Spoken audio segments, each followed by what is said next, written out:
NBCC यांच्या झालेल्या करारानुसार नवीन नागपूर प्रकल्पातल्या 1710 एकरांपैकी 1000 एकरांवरती विकासाचं काम हाती घेतलं जाणार आहे। उर्वरित 710 एकर भावी विस्तारासाठी राखीव ठेवण्यात आले आहेत। हुडको सोबत केलेल्या कराराअंतर्गत हुडको 11300 कोटी रुपये इतका निधी उपलब्ध करून देणार आहे आणि यामध्ये 6500 कोटी रुपये नवीन नागपूरसाठी भूसंपादन, व्यावसायिक विकास आणि पायाभूत सुविधांसाठी तर 4800 कोटी रुपये नागपूर बाह्यवळण रस्त्यासाठी भूसंपादनासाठी असणार आहेत।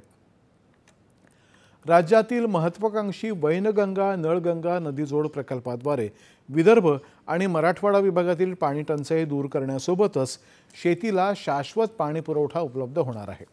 या प्रकल्पाला गती देण्यासाठी सविस्तर प्रकल्प अहवाल येत्या 15 ऑक्टोबरपर्यंत शासनाकडे सादर करावा असे निर्देश मुख्यमंत्री देवेंद्र फडणवीस यांनी दिले आहेत। आर्थिक नियोजनासाठी केंद्र सरकारकडे निधी मागणीसंदर्भात पत्र पाठवून पाठपुरावा केला जाईल आणि राज्य सरकारकडून आवश्यक तो निधीही उपलब्ध करून दिला जाईल असंही त्यांनी सांगितलं।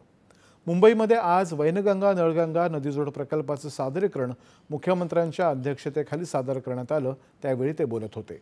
या प्रकल्पाच्या पहिल्या टप्प्यातील गोसी खुर्द ते निम्न वर्धा सर्वेक्षणाचं काम वेळेत पूर्ण झालंय। पुढील कामकाजासाठी